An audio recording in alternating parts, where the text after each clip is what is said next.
கடந்த சில நாட்களாக பெய்த கடும் மழையினால் பாரிய சவாலுக்கு மத்தியில் முன்னெடுத்த சோளச் செய்கை அழிவடையும் அபாயத்தை எதிர்நோக்கியுள்ளதாக அம்பாறை பொத்துவில் விவசாயிகள் தெரிவிக்கின்றனர். பொத்துவில், ஆத்திமுனை, செங்காமம், கனகர் கிராமம், கோமாரி உள்ளிட்ட பகுதிகளில் முன்னெடுக்கப்பட்ட சோளச் செய்கை அழிவடைந்துள்ளது. மழையாலயம் இவ்வளவு சேதமாக இருக்கிறது. ஆனால் எங்களுக்கு பெரிய கஷ்டத்து மத்தியில் தான் நாங்கள் இதெல்லாம் செஞ்ச கடனும் தனுஷோடையும் தான் பேங்க் வழியில் லோன் எடுத்து இப்படியெல்லாம் நாங்கள் செய்த எங்களோட கஷ்டத்தை உணர்ந்து அரசாங்கம் எங்களுக்கு ஒரு உதவி செய்யும். உற்பத்தியாக்கிய பொருளை எந்த ஒரு இடத்திலும் சந்தைப்படுத்த முடியாத ஒரு துர்ப்பாக்கிய நிலையிலே நாங்கள் இது இருந்து கொண்டிருக்கின்றோம். இந்த சேதத்திலிருந்து நாங்கள் விடுதலையாக வேணும். இதனிடையே இலங்கையின் உளுந்து வலயமான வவுனியா மாவட்ட உளுந்து செய்கையாளர்களும் வெள்ளத்தினால் பாதிப்பினை எதிர்நோக்கியுள்ளனர். வவுனியா, செட்டிக்குளம், வாழவைத்த குளம் பகுதிகளில் மேற்கொள்ளப்பட்ட உளுந்து செய்கையும் வெள்ள நிலைமையினால் பாதிக்கப்பட்டுள்ளது. இந்த முறை நாங்கள் நிறைய ஏக்கரில் உளுந்து செஞ்சுருந்தோம். எல்லாம் மழையால் பாதிக்கப்பட்டுட்டு இதில் எடுக்கிறதுக்கு ஒன்றுமே இல்லை. கோழி தீன் எடுப்பாங்கன்னு கூட தெரியாது. நிறைய கடன்களை பட்டு தான் செஞ்சுருந்தோம். இந்த முறையும் 170% உளுந்து பயிர் செய்கை இதுவரைக்கும் அழிஞ்சிருக்குது. எல்லாமே எங்களுக்கு தலைகீழாகத்தான் நடக்குது. இந்த மழையும் இந்த காலநிலையும் எங்களுக்கும் சேர்த்து கண்ணீர் வடிச்சு கொண்டிருக்கிற மாதிரி தான் நாங்கள் ஃபீல் பண்ணுறோம்.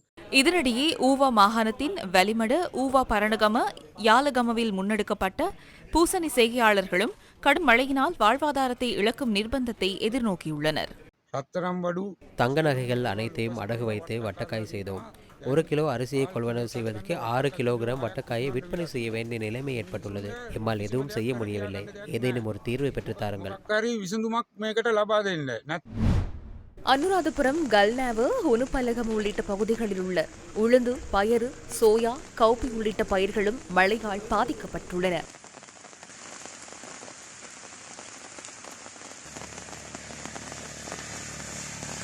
அனுராதபுரம் மாவட்டத்தின் மாநெருவ, மானாகெட்டை பகுதியில் பயிரிடப்பட்டுள்ள தக்காளி செய்கையும் வெள்ளத்தால் அழிவடைந்துள்ளது. நாச்சதுவன் நீர்த்தேக்கம் வான் பாய்வதால் ஏற்பட்ட வெள்ளத்தால் பாகற்காய், பீர்க்கங்காய் பயிர்கள் பாதிப்புக்குள்ளாகியுள்ளன.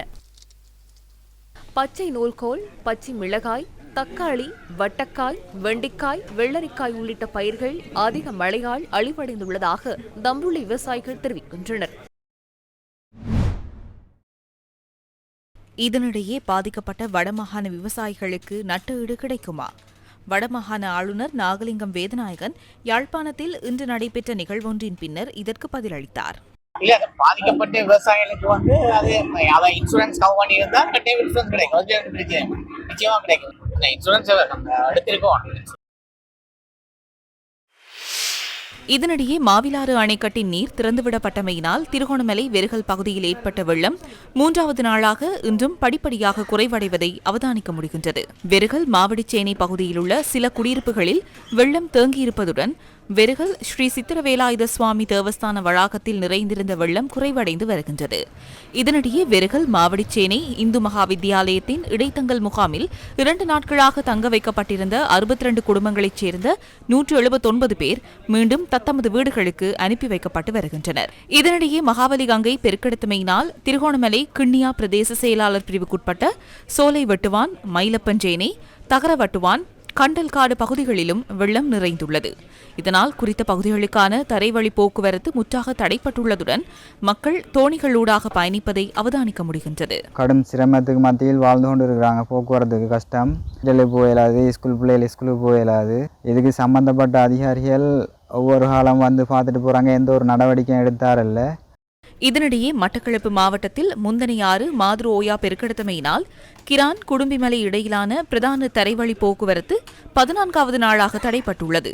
இதனால் 6 கிராமங்களுக்கான தரைவழி போக்குவரத்து முற்றாக தடைப்பட்டுள்ளதுடன் இயந்திர படகுகளினூடாக பொதுமக்கள் போக்குவரத்தினை முன்னெடுத்திருந்தனர். இதே கஷ்டப்பட்டு கடும் பிரயத்தனத்தில் இந்த பயணத்தை நான் போயிட்டோம். கடும் கஷ்டமாக இருக்குது.